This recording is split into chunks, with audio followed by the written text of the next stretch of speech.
The following podcast is a Dear Media production. Today, our guest is Erin Foster, who kind of really doesn't need an introduction, but let's not forget that she is a writer and producer, many other things, and also co-founder of Favorite Daughter, which is really blowing the fuck up also.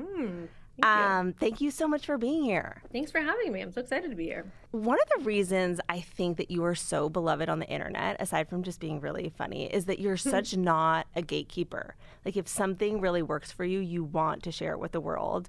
And one of the things that you shared recently was that you drink raw milk for gut health. And it wound up being kind of like a big thing. People had a lot of questions and maybe some concerns and some outrage. And I was wondering if you could walk us through the raw milk of it all. I'm really outspoken about being super conscious of toxic things in our environment and our products. So when milk came to us and said, you know, we want you to promote milk, at first I was like, I don't know if I can promote milk. Like, it doesn't feel like on brand for me. And then I was remembering how I have this acupuncturist that I work with named Danica Thornberry, who has a practice in LA called Well Women Acupuncture. And she'd been helping me with a lot of fertility stuff. And she has this amazing fertility diet that she puts women on. And it really makes sense, even if you're not trying to have a baby, that as women, we know all too well how different our bodies feel based on where we are at in our cycle, and how you feel the week leading up to your cycle, the week during your cycle, the other 2 weeks where you're like, you think you're out of the woods, but your body's also like doing so much to prepare for the potential pregnancies. And so she has this diet that you eat a different type of diet for each week based on your hormonal health. That could be if you're approaching menopause, if you're trying to keep menopause away, if you're trying to balance your hormones, or if you're trying to get pregnant. And it was a really fascinating thing. And then the most challenging part of it was that there's this, like, she calls it like the fertility milkshake, and it's with raw milk. It's not just raw milk, it's also a raw egg that you blend into it. And any Western doctor would probably tell you that it's like super not safe to drink this. But raw milk has gotten a really bad name. And if you look more into it, I don't know how familiar you are with it, but it's like really good for you, and it's amazing for your gut. And it's actually like the cleanest milk because it hasn't been messed with and like heat treated and all this stuff. And so I started drinking it, and I became kind of obsessed with it. There was something about it that like fed my soul. I don't know. I started like craving it. Wow. And I just really loved it. And so I thought, I can get away with doing a milk ad. And then people were really upset about it. I was like, am I going to get canceled for doing a milk ad?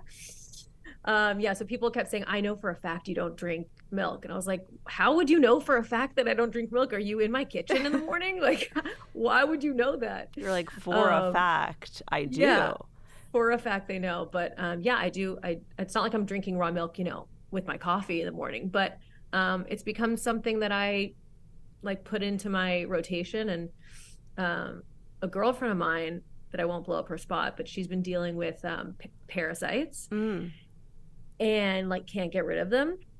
And her doctor this week has put her on a diet to get rid of them. And it requires 8 full days of only consuming raw milk and nothing else. Wow. I think I saw that on Instagram this morning. I was it was so perfect. I was like, wait, raw milk. You saw Jamie posted? Yeah, it was like sweet baby Jamie. Okay. She posted, I've like noticed that she has like this beautiful glassware, and it's like green or whatever. And so it looked almost green, and I was about to be like, why is it green? And then I realized that it was like this beautiful, it was just a raw milk in a green glass. But yes, she posted it. So you're not blowing up her spot. Okay. Yeah, it's been a wild parasite journey she's been on. But that's the thing. I think with a lot of things, there are these things.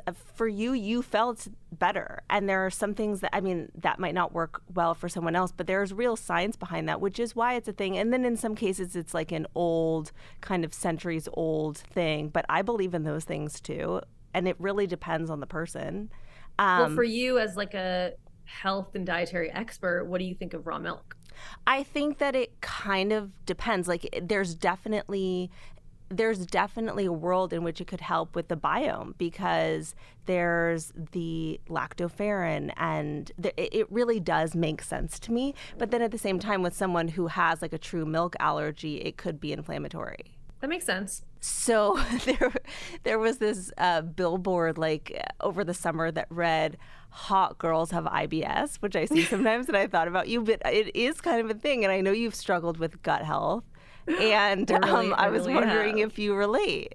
Thank you for calling me hot. Yeah, super. I have colitis, and I didn't know that.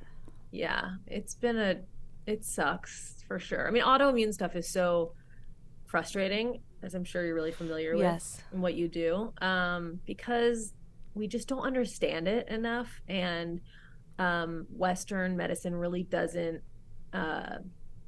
accept the environmental factors and the dietary factors, and just want you to take a steroid, and they just don't understand it. And so it's been such a frustrating thing for 20 years trying to like understand it myself with trial and error and find people who can advise me, and everybody says something completely opposite of the next person, and it's just frustrating. It's in a good place now. I think that stress management is such a big factor with autoimmune stuff, and now that I'm like 40 and more settled in my life and calmer and not like wound up over things and not so insecure, I think it all kind of got a little bit easier.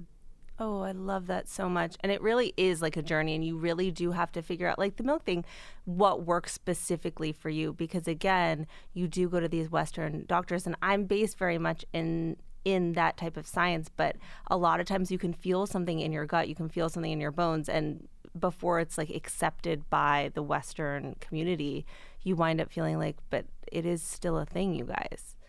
Yeah. It's not that I have anything, I mean, I do have some things against Western medicine, but I don't think it's like that there's a good and a bad. I think that everything should be integrative. Like you have the teaching, you have what you've learned in Western medicine, you have these hard facts, but then science evolves and you learn more and you learn new things, and holistic medicine and, you know, progressive ways to handle disease.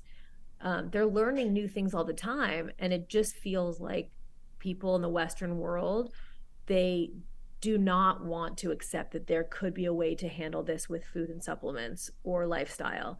And I think that that goes against like what your like ethical like commitment you have as a doctor should be, which is like accepting the evolving facts. I completely agree. I feel like in this same vein, you are someone who has kind of sampled a bunch of wellness modalities. And I was wondering if there were any that you really liked, and if any that you just like wouldn't recommend or wouldn't do again. Good question. I went to, do you know this doctor, Stephen Gundry? Yes. Who created the plant paradox? Yes. Is he lectins? Yes. Yes. Yes, he is lectins. Lectins. So I went to see him in Palm Springs, and that's where his office is. Yes. And he put me on a very strict diet. It's the plant paradox diet, which is a lectin-free diet. Yep. I've never been on a more restrictive, like crazier diet in my life. And how long were you on it for? Like a year. Oh, wow. Okay.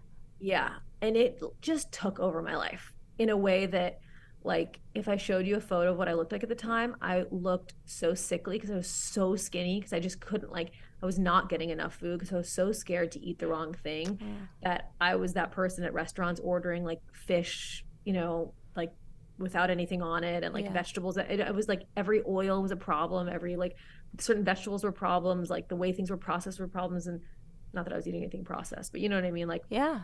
And it was just so restrictive and so challenging that I couldn't handle it. I just would never do it again. And I don't fault, like, I believe in what he's doing, but it was just too extreme for me. It's such an important point. And Rosie and I were just talking about this, which is that like there are things that are based in science that are totally acceptable ideas. And then in practice, when we do it so rigidly, it winds up taking over our lives and then just not being the thing. And so something like lectins, for anyone that's listening that doesn't know, it's like plants. There are certain ones like eggplant is a big one that he believes are like inflammatory in the gut.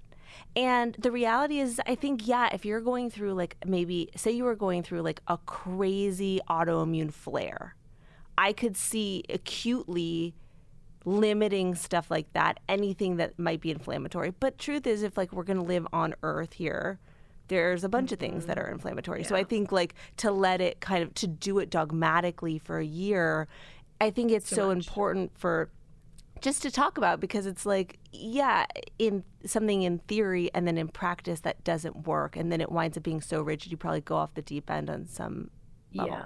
And that's where, like you're saying, I think probably the healthiest place to land is somewhere in a gray area in the middle where you allow yourself to have some of something, but not too much of something. And I think the reason why we don't do that is because it's so hard to monitor yourself. And so I would go to such an extreme, because if you are going to allow yourself sometimes to have the carbs that are on the bad list, the oils that are on the bad list, when is it a good time and when's a bad time? Like you're out to dinner with your girlfriends, you're like, this is the night I should have bread. And then you're, on a date with your husband, you're like, I should have bread. And then you're on vacation, you're like, I fucking deserve bread. Right. Like, when are you going to say no? Like, when does it not feel like a good idea to do the thing that you have been desperate to do? Like, it's always going to feel like a good idea. I think it's the same with drinking. Like, it's so hard. I've tried to quit drinking, and I've talked about it. It's not like I have a drinking problem, but it's like, because I have stomach issues, it's just like I'm sensitive to it. Yeah. And it doesn't like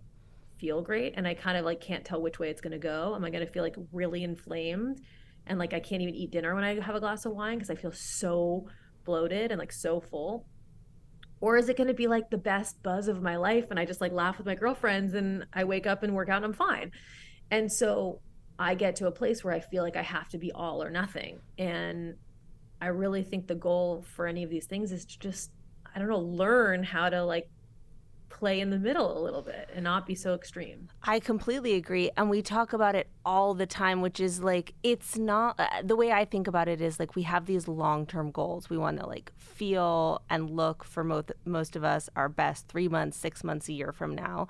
And we also want to like enjoy our life and do what we want to do. And I think the goal isn't to always like choose the behavior or the food or whatever that focuses on the long-term goal, but it is having that ability in that moment to be like, ooh, do I want to drink tonight? I may not feel the best tomorrow. Is this worth it to me? Same with food. It's like just having that minute to be like, ooh, let me make it a conscious decision. Because I think when we do that thing where it's like, oh, it's the weekend, it's the holidays or whatever, we wind up sometimes feeling like crap and feeling like, how did this happen? It feels better when you're like, no, I made this decision and it was worth it and I had the best time and now I'm going to like get back on it. Yes. And I think learning yourself so that you can create the right limits for yourself. Like, I'm not going to decide how many nights a week I'm going to allow myself to have a glass of wine, because I just don't know what that week's going to look like. There might be a week where I don't want to drink at all during the week. And there might be a week where I have like holiday parties and dinners with girlfriends. I want a glass of wine. But I know for a fact that having 3 glasses of wine is never going to feel good for me. Yeah. Ever, ever, ever. So that's just kind of something I don't really ever need to do. Yeah, it's nice to get to that point where like you just know yourself so well. It's like that never pays off. Like, it's not even the most fun, and it definitely doesn't feel good. Exactly. And like, I don't know, I'm like a married adult woman. Like, what do I need to be like getting drunk for? You know, it's like I can have sex with my husband whenever I want, sober or drunk. True. And I don't need to like, be insecure and pressing someone at a party and like get too lit up. Like, there's just no reason for it. Not that there ever was a reason, but there was better excuses for it. No, there is. And I'm glad that you brought up Simon because, A, I've always loved, I've watched the whole evolution, but you're such like this badass entrepreneur creative, but then you also really love being a wifey. And I love that. And I love your relationship with Simon. And I feel like unless it's like a shtick, you really learned how to cook for like in service of you guys together. And I was wondering what you were making at home, like what your newest thing, like your go-to stuff at home was. So I didn't meet Simon until I was 35. Yeah. And I had only ever really been in like super dysfunctional relationships with people who didn't treat me well. And I was like always on the back foot and I never felt secure. And so I never got to a place where I could be confident, like taking care of someone, because I never felt taken care of in the relationship. So I never wanted to make anyone dinner. And I had like sort of a rebellious nature around it. Like, I'm not going to do things for you because you don't do anything for me. And I started cooking before Simon. When I was single, I started getting more confident cooking because I decided to cook for myself. And I started realizing I was like better at it than I'd expected to be. And it really started around me doing the Whole30, which is another thing I tried. I didn't really have like too intensive like results from doing the Whole30. It's not that I don't believe in it at all. I think I just already eat pretty clean, so it wasn't like a drastic difference for me. It was also super restrictive and hard to do, but it taught me how to make certain recipes that were really clean. So I started cooking from that and feeling proud of myself for being good at something, and cooking, you know, being this thing that I never thought I would be good at.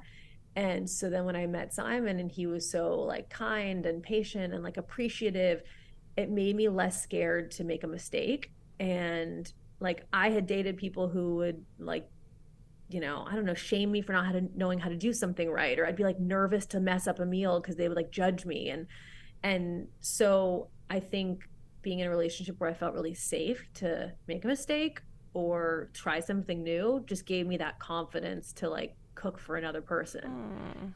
But listen, it is interesting that, I don't know, it's like there's not a tremendous amount of like support or pride in really wanting to be a great wife these days. I agree. You know? I agree. So I think that like sometimes I come across, not that I come across, but sometimes it can be viewed as like I'm like some 1950s housewife that's like doting on her husband. I don't see it that way at all. Like, I see it as really beautiful. I see it as someone who, like, we saw your whole journey of being single for a long time and really yearning for that kind of like partnership. And I think that you really like honor that, and you really, it's something that like you work towards and think about. And I think it's really beautiful. Like, when I see it, it like makes me really happy. Thank you. No, that is what it feels like. I think that I'm so taken care of in my relationship that I love to take care of Simon as well. And so any of the things that are my needs are always being met by him. And so like, he's happy to order in 5 nights a week. I enjoy cooking. It like stirs up this instinct in me that feels like, I don't know, like womanly, and like and cooking is really relaxing for me. Like, the joke in our house is it takes me like 5 hours to make anything. So anytime I'm like, I'm gonna cook tonight, and someone's like, you should get started like at 2 o'clock. Like, get on I want to eat before like 10. And I just really love to do it, and it's just like a good dynamic, and I take pride in it. Yeah, I think it's cool to like want to be a great wife if you have a great husband. I think so too. I think that that's really cool. And again, I don't think people talk, if people are doing it, people certainly aren't talking about it. And so when I see it from you, I'm always like, oh, it's so cute. Thank you. But like, it has to be relationship dependent. I think it's so dangerous to ever look at someone else's relationship and think, because we all do it, like, oh, I want this or I want that.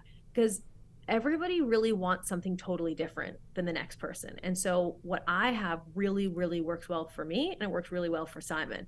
But like, Simon before me was like a shitty boyfriend to other people. He wasn't at all like the great partner he is for me. We just make sense. We're just a match for each other. But not everybody, you know, wants that, like the dynamic. And so I think it's okay to, and it's important for everyone to remember to find the thing that's really right for you, not that you like see is right for someone else. Erin Foster, let's not sleep on as a health influencer and a relationship. I mean, no, it is a thing. I've known that you've had a lot of relationship wisdom for a long time, and I was really excited to I'm glad you had that nugget of the Simon of it all. I wanted to ask you two more questions that I ask everyone, which is, one is, what is grounding you right now? Like, it could be, and maybe it is Simon, and now maybe it feels bad if we don't say Simon, but it could be like a thing or a practice or a person or something, but something that kind of just like brings you back to yourself. The first thing that jumped out of my mind is that lately I've really felt good at saying no. Ooh. Just not going to the dinner, not going to the party, and not going to hang out with a friend. Just like, I want to be home, or I want to read the book, or I want to cook, or I want, like, just being where I want to be and not feeling like obligated to go places has felt really relaxing lately. I'd very much like to stay home, and I've always known that about you, that you're like a cozy person and you love being like comfy and cozy. But I do think also getting to a point in your life where, with your friendships and your relationships, where it's like you're okay with maybe disappointing someone with the expectation of like you are a good friend and you do care about them and all of those things, and people forgive you. I also wanted to know if there was like a food or a snack that you could never get sick of. Ooh, chips and salsa. That's your thing. I could never, ever get sick of chips and salsa. Do you do like Mexican food at home? Do you make it, or is that like a... I've never made Mexican. No, okay. I made like shrimp tacos once that I looked up the recipe.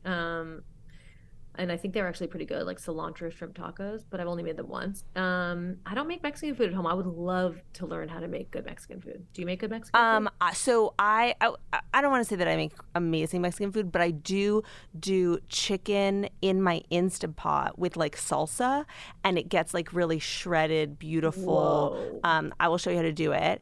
And then you can take that and then crisp it up on the stovetop. Holy shit! It's kind of like a reverse braise, like, you know, when you like brown the chicken or the meat first, and then you like do it, submerge it in liquid, and then it gets beautiful. It's kind of the opposite, because you're like making it kind of moist. I would really like to know how to do that. Can you do it if you don't have an Instant Pot? Yes. So you could essentially just like cover it in a pot with like submerged basically in salsa. That sounds phenomenal. Can you do spicy though? I can do medium. Medium, yeah.